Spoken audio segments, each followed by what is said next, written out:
두 번째로 일원 배치 분산 분석을 배워보도록 하겠습니다. 자, 일원 배치 분산 분석은 뭐냐? 인자가 한 개인 경우야. 그렇죠? 한 개인 경우가 가장 단순하니까 먼저 한 개인 경우부터 배우는 거죠. 그렇죠? 조건이 한 개란 소리야. 그럼 요 안에 그룹은 당연히 여러 개일 수가 있겠죠. 그렇죠? 자, 그런 경우에 분산 분석을 배울 건데, 자, 이제부터는 뭐해? 조금 수식이 많이 나옵니다. 그렇죠? 좀 내용이 수학적이야.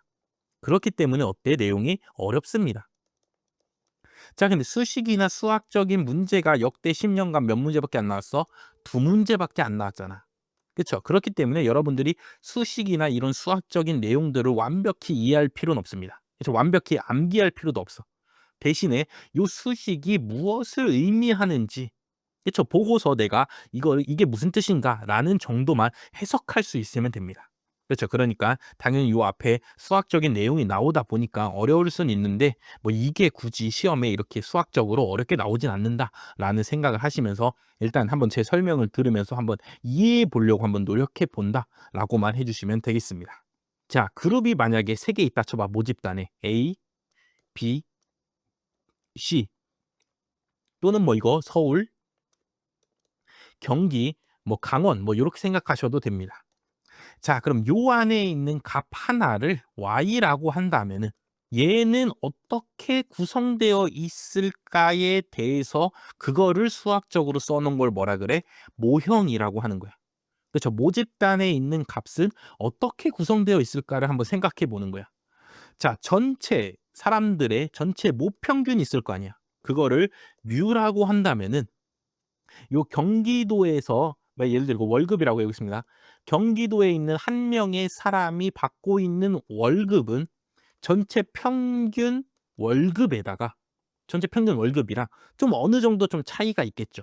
그렇죠? 뭐 그렇게 평균 월급이니까 당연히 내가 벌고 있는 월급도 평균에서 뭐 그렇게까지 엄청나게 큰 차이가 있진 않겠지만 어쨌든 차이가 있을 거라고. 사람들마다 능력이 다르고 뭐 다니는 직장이 다르고 뭐 이러다 보니까 일하는 시간이 다르고 하다 보니까 당연히 차이가 있을 거라고. 그 차이를 뭐라 그러냐? 오차라고 합니다. 그렇죠? 요런 오차가 있을 거라고. 얘를 입실론이라고 읽는데 그리스어의 뭐 알파벳 E자를 따서 요렇게 씁니다. 그래서 이렇게 어떤 사람이 받는 월급은 전체 평균 월급에다가 뭐 플러스일 수도 마이너스일 수도 있어. 그쵸? 이 값이 플러스일 수도 마이너스일 수 있을 거니까 어느 정도 각자마다 조금씩 차이가 있을 거라고. 자, 근데 분산 분석은 여기서 한 발 더 나가서 얘네들이 뭐해?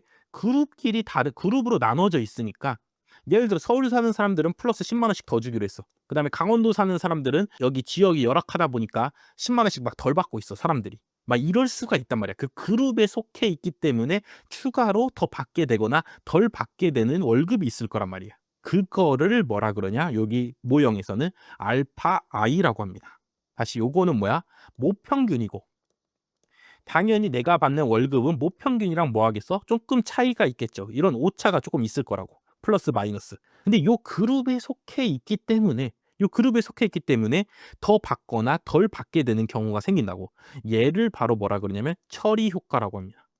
요 그룹에 있는 효과라고. 그렇죠. 서울에 살기 때문에 내 원래 모평균에서 내 능력에 따라서 월급 받고 있는데 서울 사람들은 10만 원씩 더 주기로 했어. 그렇기 때문에 내가 플러스 10만 원 더 받고 있을 수도 있고 강원도에 살기 때문에 내가 원래 우리나라 사람들이 받는 평균보다 나의 능력에 따라서 어느 정도 플러스나 마이너스해서 이만큼 받고 있었는데 강원도 살고 있기 때문에 그게 10만 원씩 덜 받고 있어. 예를 들어. 그럴 수도 있잖아. 그렇죠? 이게 바로 뭐야? 이 그룹의 효과라는 거야. 이 그룹에 속해 있기 때문에 나의 값이 달라진다고. 그래서 요렇게 모집단에 있는 값을 모집단에 있는 데이터를 분석해 보니까 요렇게 세 가지 요소로 나눠지게 된다라는 말이야. 자, 그런데 우리가 하려는 분산 분석에서 요 그룹끼리의 차이가 없어. 그룹에 따른 효과가 없어. 그럼 요 부분이 몇이 되겠어? 0이 되겠죠. 그래서 요 모형을 이용해서 분산 분석의 귀무가수를 요렇게 씁니다. 알파 i들이 0이다. 그쵸? 그룹에 따른 효과가 없는 거야. 그럼 나는 무조건 뭐야? 모평균에서 나의 능력에 따른 오차에 의한 차이만 존재하는 거야. 그쵸? 그러면 그룹끼리의 차이가 뭐한 거야? 없는 거죠. 그럼 대립가설은 뭐야?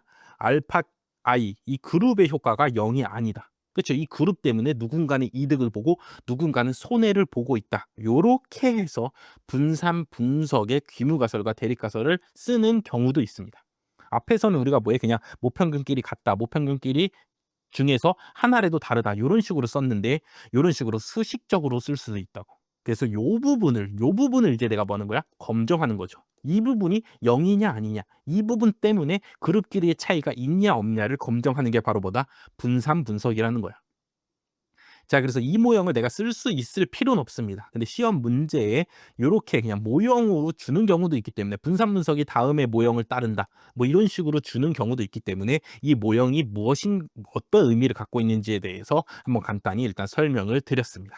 자, 그럼 요 오차는 어때야 되냐면은 요 오차가 막 막무가내로 나와. 막 무작위로 나와. 그럼 우리가 이 값을 뭐 할 수 있어? 예측할 수가 없죠. 그쵸? 요걸 분석할 수가 없다고. 얘가 막 얘 때문에 막 이 식이 막 바뀌어. 막 값들이 막 바뀌어. 그러면은 지금 나는 요 알파만 연구하고 싶은데 요 오차가 막 지 맘대로 바뀌면은 요 오차도 막 연구해야 되잖아. 그쵸? 어떻게 바뀌는가에 대해서. 그렇기 때문에 요 알파만 연구하기 위해서 오차에다가 가정을 걸어 놓은 거야. 제한 조건을 걸어 놓은 거야. 이 오차는 무조건 이래야 돼. 어때야 되면 이 오차는 이 각 사람들마다의 능력 편차 뭐 이런 오차는 무조건 정규 분포를 따르고 평균이 0이고 분산은 시그마 제곱이고 이 각각의 값들마다 오차가 있을 건데 그 오차끼리는 서로 뭐 해야 돼? 독립이어야 한다라는 제한 조건을 걸어 놓은 거예요.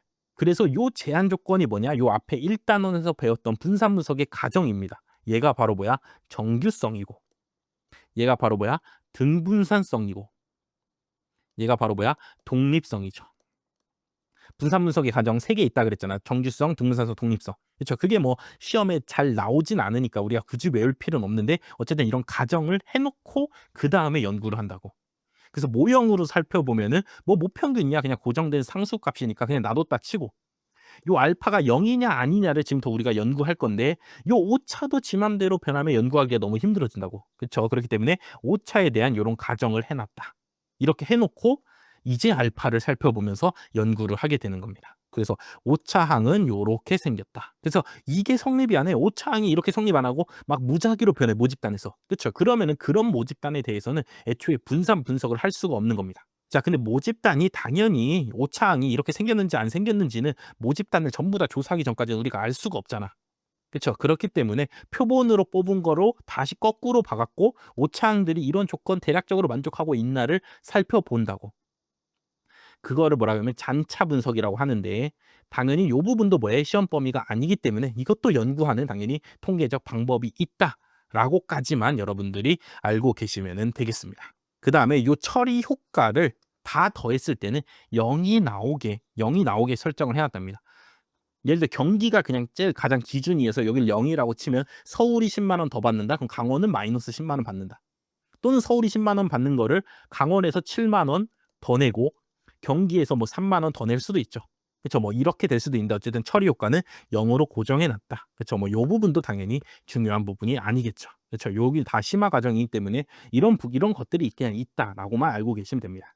그래서 요런 조건 같은 경우에는 요 분산 분석 문제 풀면은 밑에 단하고 무조건 적혀 있습니다. 단 이런 이 오차항은 이런 성질을 만족한다. 그런 성질을 만족해야지만 뭘 할 수 있기 때문에 분산 분석을 할 수 있기 때문에 문제에 다 그런 조건들이 적혀 있게 되는 겁니다. 근데 거꾸로 이 조건은 무엇이냐라고 묻는 문제는 안 나온다고. 그렇죠. 그러니까 그냥 이런 게 있다라고만 여러분들이 알아주시면 되겠습니다.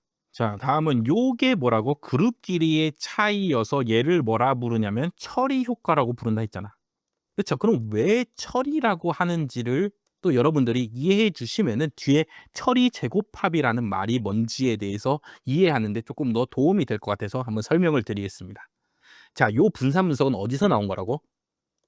실험 계획법에서 나온 겁니다. 그쵸. 분산 분석을 막 서울에서 100명 뽑고 경기에서 막 200명 뽑고 강원도에서 막 50명 뽑아서 얘네끼리의 평균은 같냐 다르냐 할 때 분산 분석은 잘 안 씁니다. 요렇게 표본 크기가 뭐한 경우 이렇게 큰 경우에는 분산 분석 잘 안 한다고. 어느 경우에서 쓰냐? 실험이잖아. 그쵸. 그렇기 때문에 연구소 아니면 뭐 의학, 약학 또는 뭐 공장 이런 데서 쓰는 방법이야. 요 분산 분석은. 자, 뭐냐면은 예를 들어 뭐 식물을 내가 연구하기로 했어. 식물이 어떻게 자라는지를 연구하기로 했어. 그래서 햇빛에 따라서 이 햇빛을 얼마나 받는지에 따라서 내가 식물을 연구하기 위해서 첫 번째 A 그룹에는 햇빛 아예 주지 마. 두 번째 그룹에는 햇빛 하루에 3시간만 세게 해줘. 그다음 뭐 C 그룹에는 하루 종일 햇빛 세게 해줘. 뭐 요렇게 조건을 내가 뭐 할 수 있어? 다르게 해서 그때마다 식물이 몇 센치씩 자랐는지를 뭐에 자료를 이렇게 조사할 수 있을 거 아니야. 그러고 나서 각 그룹끼리의 평균이 같냐 다르냐 할 때 요때 바로 요때 바로 분산 분석을 쓰는 거야. 자, 이렇게 실험할 때 주로 분산 분석을 쓴다고. 그렇기 때문에 요 분산 분석에 나오는 단어들도 다 뭐냐? 요 실험에 맞춰져 있습니다.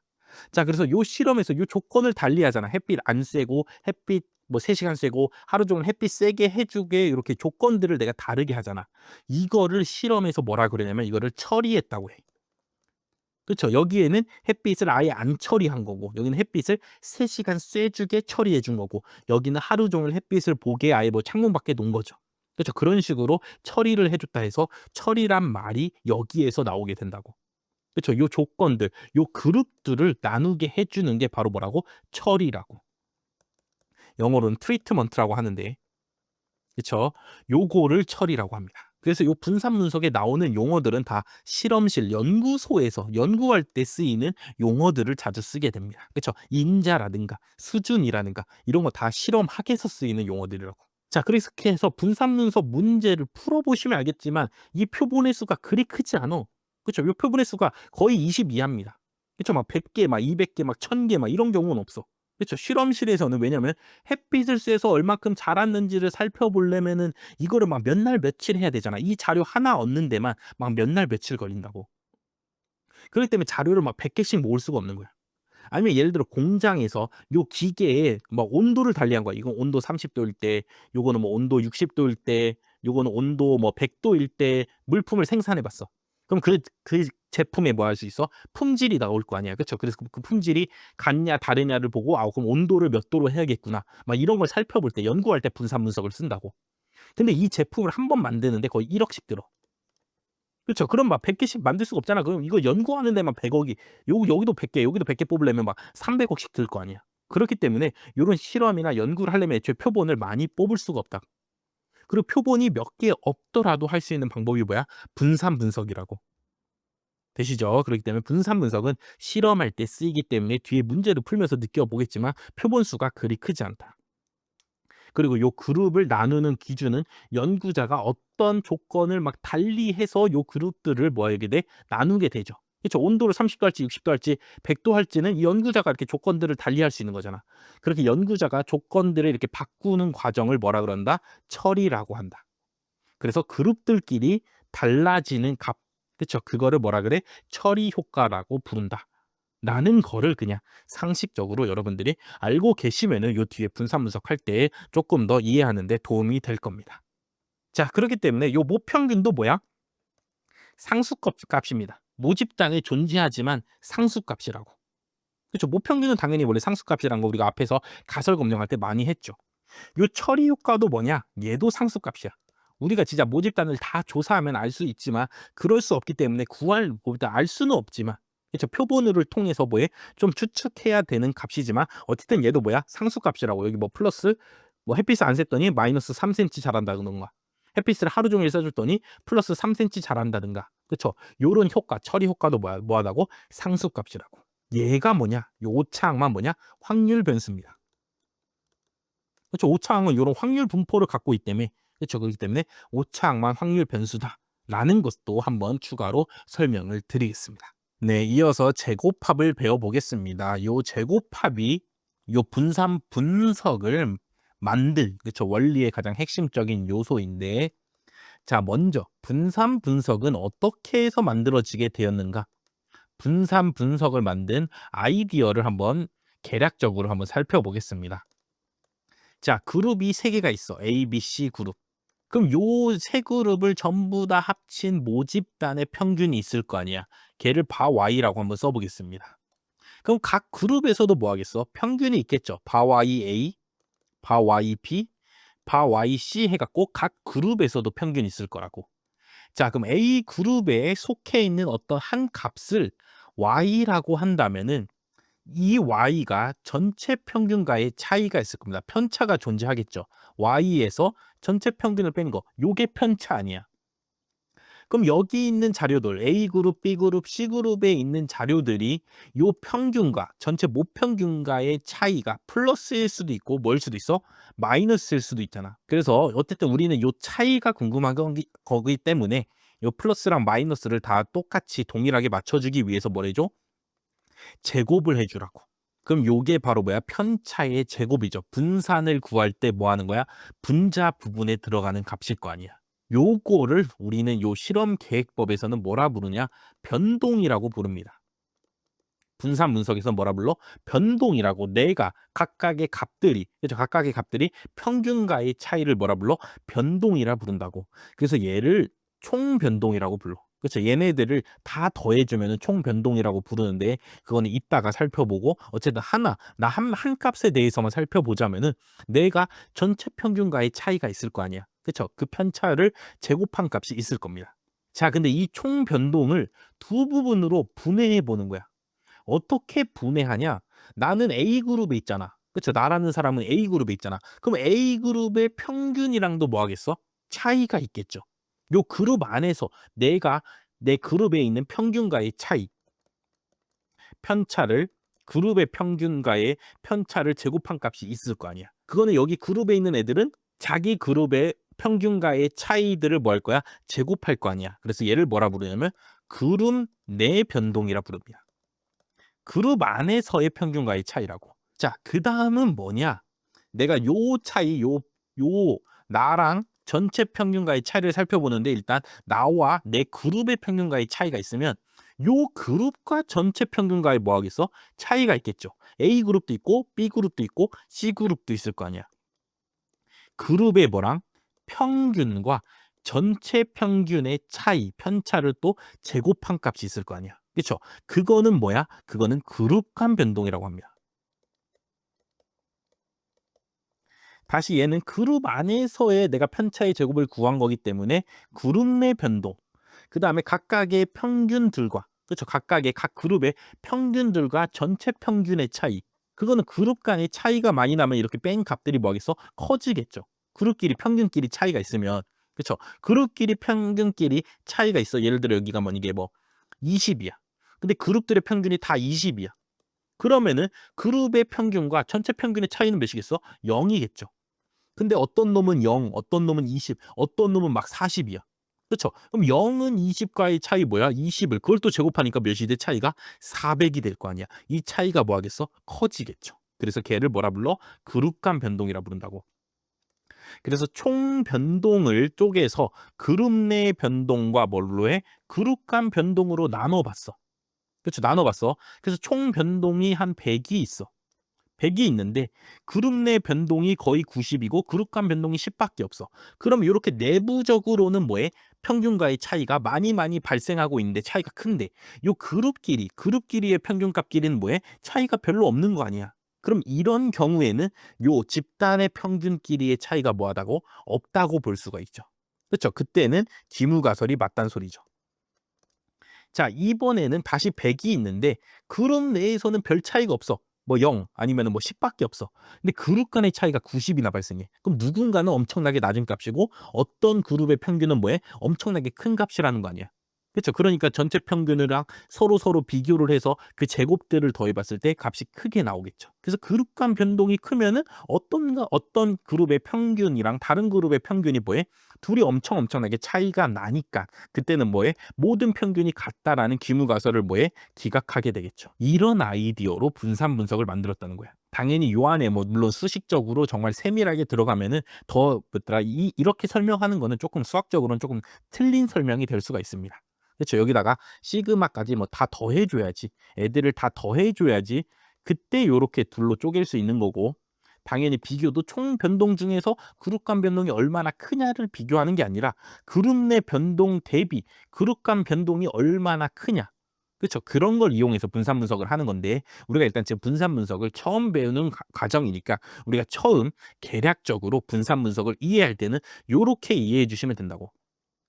자, 그룹이 나눠져 있고 평균이 두 종류가 있다고. 전체의 평균이 있고 각자의 그룹들만의 평균이 있다고. 그래서 각 하나의 자료랑 그쵸? 전체 평균과의 차이가 총 변동인데 그쵸? 요거는 우리가 앞에서 분산 구할 때 많이 했죠. 시그마 x 빼기 바 x의 제곱 나누기 뭐 n-1 이렇게 해서 표본 분산만 구하잖아. 그쵸? 또는 여기다 모평균 넣어서 n으로 나누면 그거는 모분산이 되는 거고. 그때 요 부분을 이제 여기 분산 분석에서 뭐라 불러? 변동이라고 부른다고. 그래서 여기에 총 변동이라고 하는데 총 변동을 두 부분으로 쪼개 보면은 그룹 내에서의 변동이 존재하고 되죠. 나랑 이 그룹의 평균과의 차이. 그다음에 그 평균과 또 뭐에 모평균과의 차이가 있다고. 그거를 그룹 간 변동이라 하는데 이 총 변동 중에서 그룹 내 변동보다 그룹 간 변동이 월등히 커.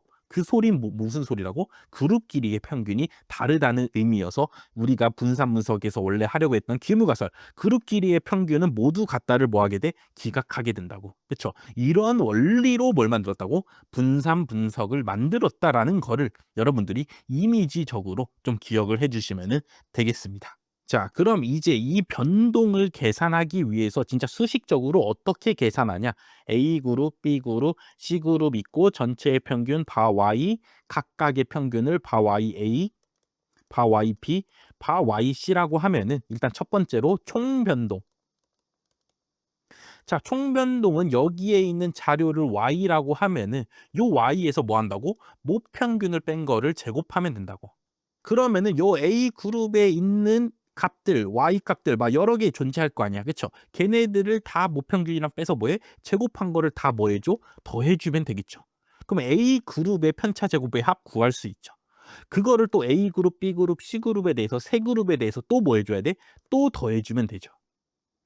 그렇게 해서 여기에 몇 개가 나와? 시그마가 두 개 나오는 거야. 요 앞에 있는 거는 각 그룹에서 편차 제곱의 합들 다 더해 주세요. 그러고 나서 그룹들끼리도 다 뭐 해 주세요? 더해 주세요. 그렇죠? 그룹에서 편차 제곱 모아서 그걸 또 취합해야 되니까 오케이 그것도 다 더해주면 되죠. 그렇죠? 그거를 총 변동이라고 하고 자 분산 분석에서는 걔를 뭐라 부르냐? 총 제곱합이라 부른다. 제곱들을 합한 거잖아. 그래서 제곱합이라 부르는데 얘는 총, 그렇죠? 진짜로 총 편차, 총 모든 편차들의 합이기 때문에 총 제곱합이라 부릅니다. 그 제곱합은 영어로 sum of square여서 SS를 쓰고 자, 총이 뭐야? 모든 걸 다 합친 게 토탈이라고 되죠. 그래서 앞글자 T를 따서 SST라고 부른답니다. 그쵸? SST 어떻게 구하는지 알아주셔야 됩니다. 각자의 자료랑 모평균과의 그쵸? 전체 평균과의 차이들을 제곱해서 편차들을 제곱해서 다 더해주라고. 모든 값 하나도 빠짐없이 모든 값에 대해서 다 더해주라고. 그렇죠. 그렇기 때문에 그냥 다 더한다라고 생각해 주셔도 되는데 일단 그룹 내에서 일단 다 더해 주시고 그 그룹들에서 나온 편차 제곱 합들도 또 다 더해 주세요. 뭐 요렇게 기억해 주셔도 된다는 말씀을 드립니다. 자, 다음은 뭐냐? 그룹 간 변동이야. 자, 그룹의 평균과 그렇죠. 전체 평균과의 뭐의 차이라고. 그럼 바 YA 빼기 바 Y의 제곱 요걸 말하는 거죠. 그렇죠. 요게 A일 수도 있고 B일 수도 있고 C일 수도 있고. 그렇죠. A, B, C에 대해서 다 뭐 해줘야 돼? 또 다 더해줘야죠. 근데 그러면은 밸런스가 안 맞는다고. 얘는 시그마를 몇 번 했어? 두 번 했잖아. 근데 요렇게 하면 시그마를 뭐해? 한 번만 하게 되는 거잖아. 다시 우리가 원점으로 돌아가서 출발 뭐였어? 하나의 자료에 대한 변동을 요렇게 둘로 쪼개 본 거잖아. 그쵸? 그룹 내, 그룹 간 요렇게 두 개로 쪼개 본 거라고. 그러면 얘도 당연히 얘랑 뭐 해야 돼? 같은 급으로 더해줘야 되기 때문에 바 YA에서 바 Y 제곱을 한 번만 요 편차 제곱을 한 번만 더해주는 게 아니라 여기 있는 모든 자료에 대해서 그쵸? 모든 자료가 각각 다른데 요 A 그룹에 속해 있는 애들은 다 바 YA라고 생각하고 전체 평균과의 차이 제곱들을 일단 다 더해주라고. 다시 무슨 말이야? 자, A 그룹의 자료가 X1, X2, X3, X4 뭐 이렇게 있어. 그다음 전체 평균이 뭐 바 X라고 쳐봅시다. 그렇죠? 그럼 편차 제곱할 때는 X1 빼기 바 X의 제곱 해갖고 요거를 1번부터 몇 번까지? 4번까지 더하잖아. 그렇죠? 그래서 얘네들의 전체 평균을 바 XA라고 하면은 내가 만약에 바 XA랑 바 X의 빼기 제곱한 것만 만약에 쓰게 되면은 요거는 편차 제곱을 몇 번 더 하는 거야? 한 번 더 하는 거고 얘는 몇 번 더 하는 거야? 4번 더 하는 거기 때문에 둘이 서로 뭐 한다고? 단위가 안 맞다고. 그쵸? 자, 그렇기 때문에 어떻게 해? 얘가 A 그룹의 대표라고 생각하고 얘네들이 다 바엑스 A가 됐다 쳐. 그쵸? 바엑스 A를 그냥 대표값으로 쓴다는 거야. 그러고 얘네끼리 뺀 거에 제곱들을 다 더해줘. 그쵸? 요거를 그냥 몇 번 더하라고? 4번 더해주라고. A 그룹에 대해서는. 되시죠? 요렇게 해야지 밸런스가 맞다는 소리야. 요렇게 해야지 서로 단위가 뭐해? 똑같아진다는 소리죠. 하나하나 값대 직접 값들에 대해서 전체 평균과의 편차의 제곱을 더하는 건 총 제곱합이고, 얘네들 하나를 얘네들의 그룹의 평균, 그렇죠? 그룹의 평균으로 다 추정했다. 그룹의 평균으로 이 값들이 다 동일하다고 치고 제곱합을 구하는 거를, 그걸 뭐라 그래? 그거를 처리 제곱합이랍니다.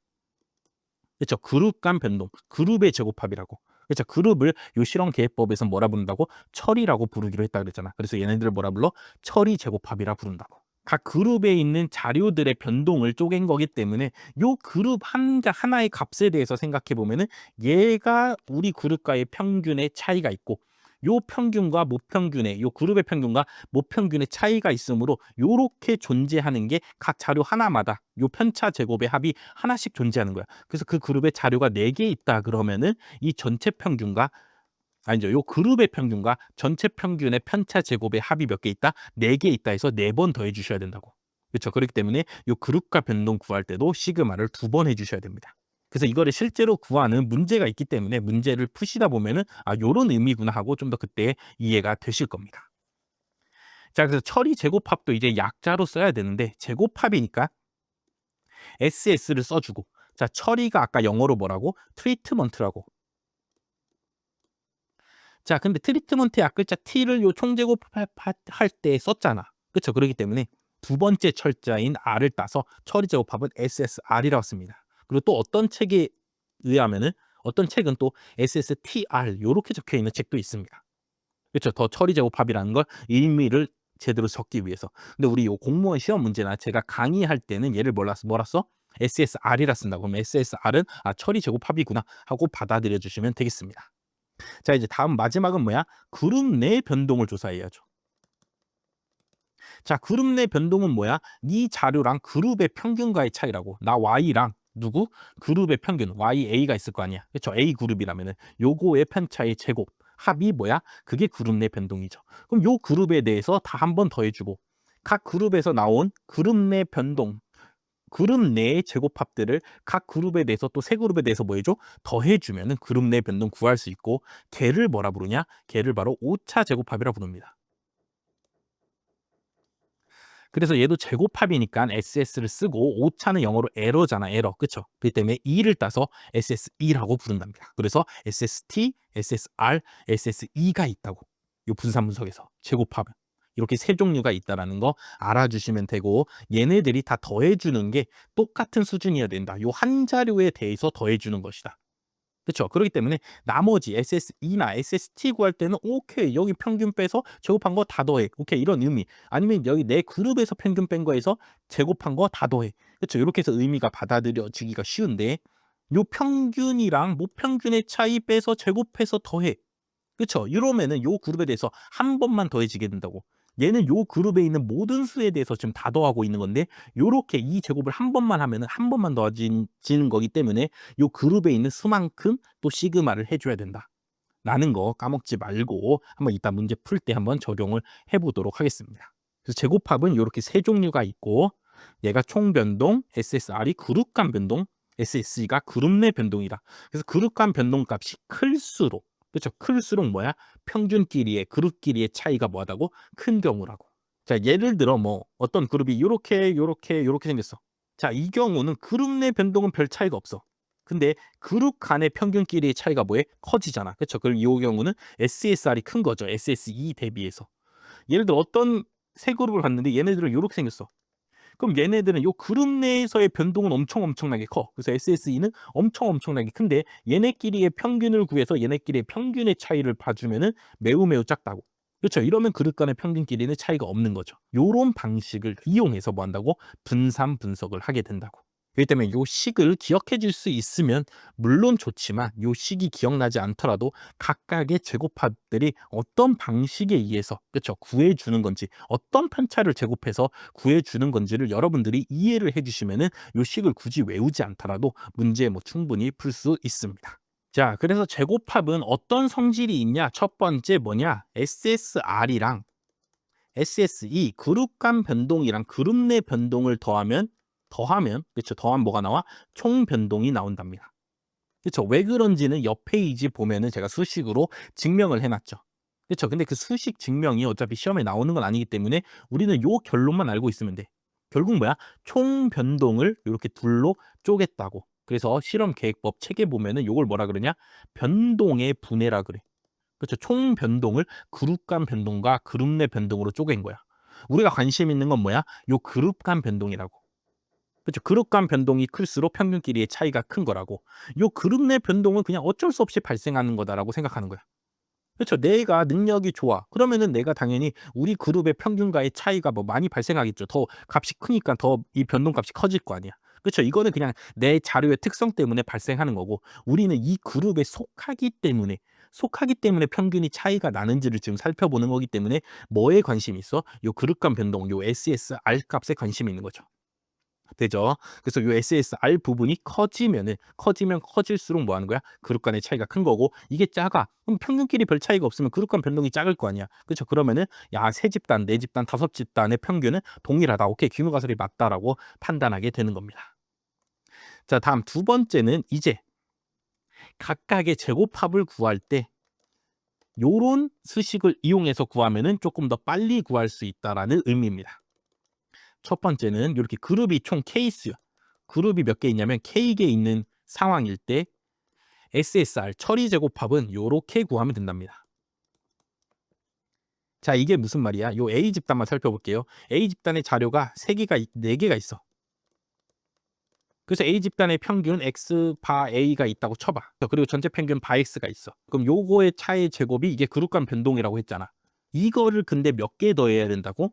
이 자료가 4개면은 이 그룹의 자료가 4개면은 요거 하나에 대해서도 요런 변동이 있는 거고 이 자료 하나에 대해서도 이런 변동이 있는 거기 때문에 요 자료를 몇 개 더해? 4개 더해 줘야 된다고. 그러면 그냥 이 그룹의 뭐에? 수를 곱해 주면 되죠.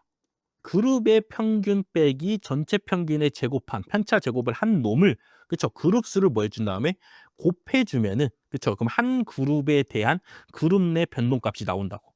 그거를 K그룹이면 각 그룹에 대해서 또 뭐 해주면은 다 더해 주시면은 그룹 간 변동 처리 제곱합 SSR을 뭐 할 수 있어? 구할 수 있게 된다고. 다음 세 번째는 뭐냐? 만약에 각 그룹별로 표본 분산이 나와 있는 거야.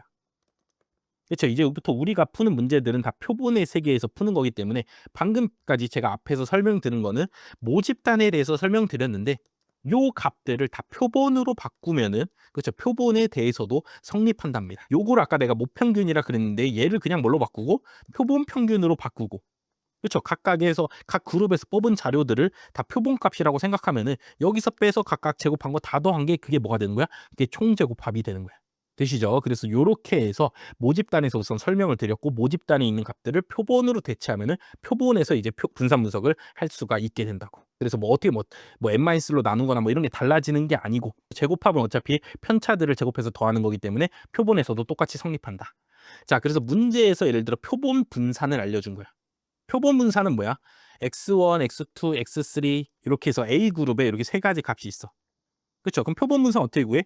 x1 빼기 얘네들의 평균을 뭐 m이라고 치면은 x1 빼기 m의 제곱 더하기 x2 빼기 m의 제곱 더하기 x3 빼기 m의 제곱한 다음에 요걸 뭘로 나눠? 표본 분산은 3-1로 나누죠. m-1로 나눌 거 아니야. 근데 우리가 구하려고 하는 요 오차 제곱합은 어떻게 구하는 거야? 요 A 그룹에 대해서만 오차 제곱합을 구하면은 x1 빼기 m의 제곱 더하기 x2 빼기 m의 제곱 더하기 x3 빼기 m의 제곱 이게 그룹 내의 변동값 편차 제곱합들을 더해준 값이잖아. 그쵸? 나는 요것만 필요하다고. 그럼 요거를 다시 여기다 뭐 해주면 돼?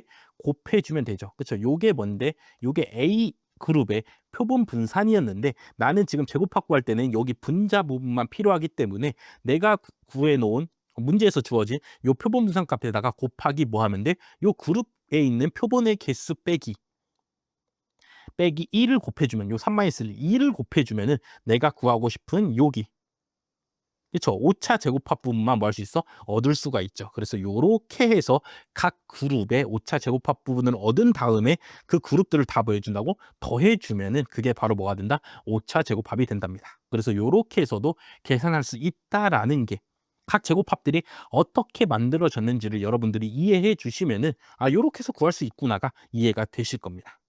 그렇죠. 그렇기 때문에 내가 한번 그려보고 그냥 아무 임의의 값 한번 넣어봐서 실제로 한번 구해보시면은 구해보시면 더 이해가 빠르게 되실 겁니다. 자, 그리고 얘를 오차 제곱합이라 부르는데 이거는 모집단에서 내가 구한 거잖아. 그렇죠. 그래서 이게 표본 세개로 넘어오면은 얘를 잔차 제곱합이라고도 부른답니다.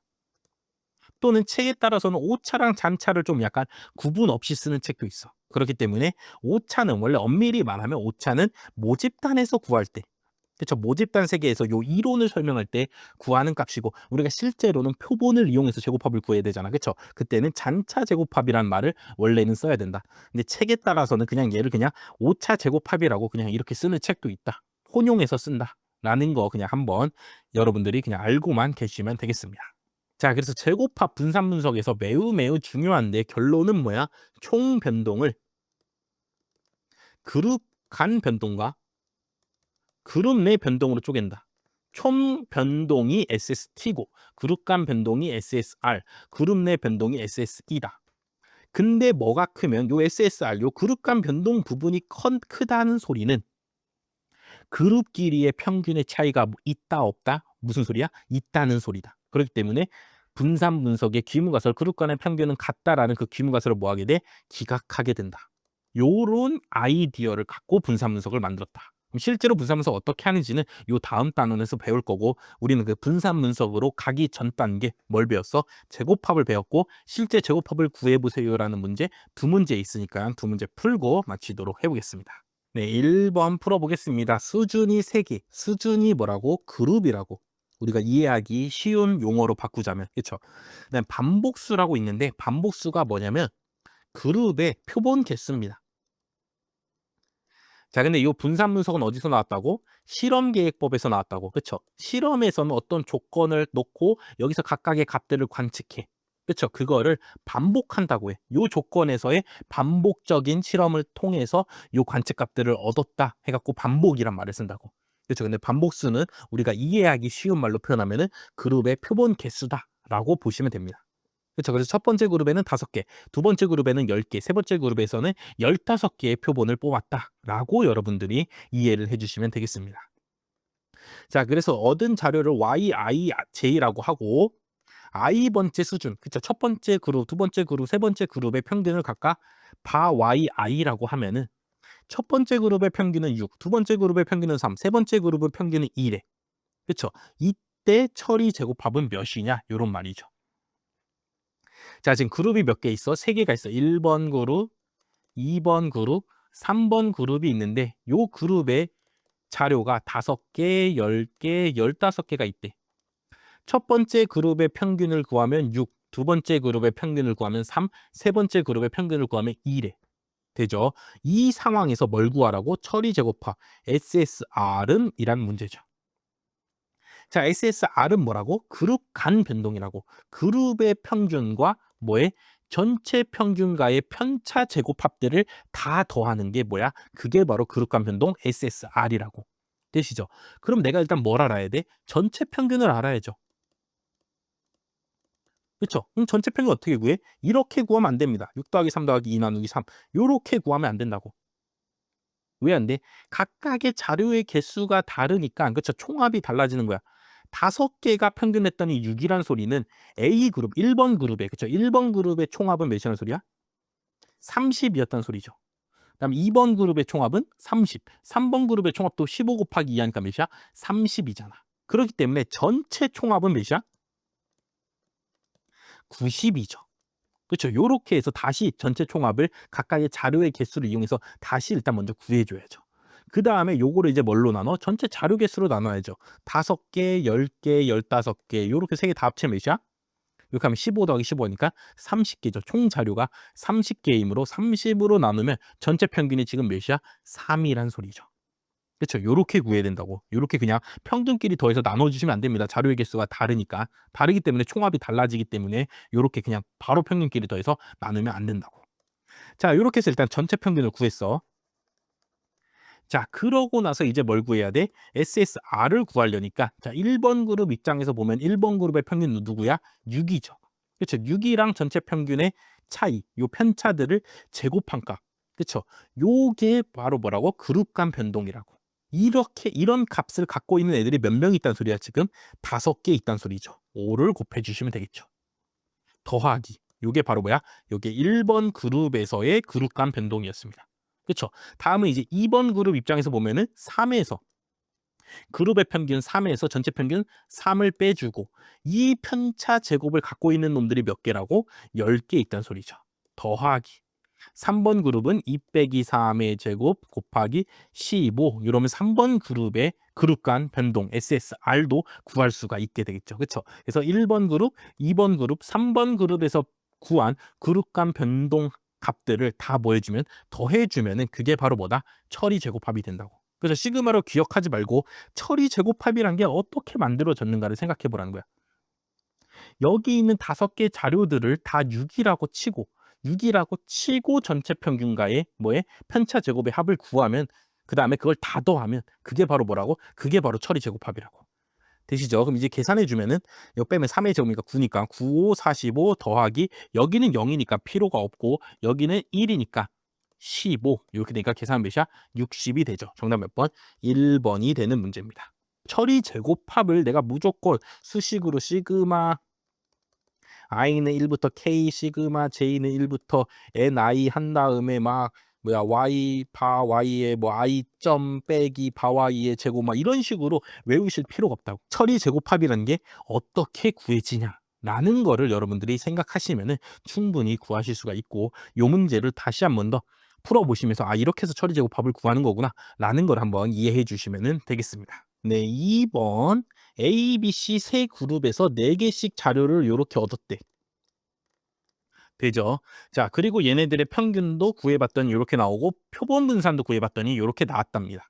그쵸? 뭐 물론 이렇게 일반 자료만 줘도 우리가 표본 평균과 분산식을 이용해서 물론 구할 수 있는데 시험 문제가 좀 더 친절하게 나오기 위해서 그쵸? 표본 평균과 표본 분산도 미리 구해놨답니다. 자, 이런 경우에 처리 제곱합 SSR과 잔차 제곱합 SSE를 구해보라는 문제죠. 자, 그럼 SSR은 요 앞에 1번 문제에서 구해봤으니까 우리가 한번 구해보겠습니다. 자, 일단 전체 평균을 알아야죠. 각각의 각 그룹의 평균은 우리가 알고 있어. 54, 51, 51이라는 걸. 근데 전체 평균을 알아야지 처리 제곱합 구할 거 아니야. 그쵸? 그럼 전체 평균 어떻게 구하면 돼? 이제는 이렇게 구해도 된다고. 54 더하기 51 더하기 51 나누기 3 요렇게 구해도 되죠. 왜냐? 자료의 개수가 뭐하니까? 동일하니까. 우리가 어차피 여기다가 4씩 곱해서 총합 찾은 다음에 여기에다가 3에다 4 곱한 값 12로 나눈다고 쳐도 요 4가 다 뭐 하면은 약분된다고 치면은 그냥 요렇게 해서 구해도 되는 거잖아. 그쵸? 자료의 개수가 모두 하면은 그냥 평균끼리 더해서 그 평균의 개수로 그쵸? 나눠도 전체 평균을 구할 수 있다고. 되시죠? 요게 좀 앞의 문제랑 다른 거다라는 거를 생각해 주시기 바라겠습니다. 자, 그래서 요걸 계산하면은 156이고 3으로 나누면은 52가 됩니다. 오케이, 전체 평균이 52야. 그럼 A그룹 입장에서 보면은 A그룹의 평균은 54니까 54에서 52 뺀 편차의 제곱합 한 개, 총 몇 개 있는 거야? 4개 있는 거죠. 그렇죠? 요렇게 해서 구해주면 된다고. 한 자료에 있는 55를 나는 54라고 치고 구하는 거라고. 그렇죠? 평균으로 대체해서 구한다고 생각해 주시면 되겠습니다. 그럼 B그룹은 51 빼기 52의 제곱이 또 4개 있는 거고 C그룹도 51 빼기 52의 제곱이 4개 있는 거라고. 이 값들을 다 뭐해? 51이라고 치고 요 평균이라고 치고 그 다음에 편차 제곱의 합을 구해주면은 그게 처리 제곱합이라고. 자, 그래서 계산 주면 이거 2의 제곱하면 4니까 4, 4, 16 더하기 이건 어차피 다 1의 제곱이잖아. 그렇죠? 그렇기 때문에 4 더하기 4가 돼서 24가 되겠네요. 오케이, 정답은 3번 아님 4번인 상황에서. 자, 이번엔 뭘 구하라고? SSE를 구하라고. SEC는 뭐야? 그룹 내 변동이죠. 그룹 안에서의 편차 제곱의 합이라고. 그럼 원래는 어떻게 구해야 돼? 이렇게 구해야죠. 만약 A 그룹만 살펴봐봐.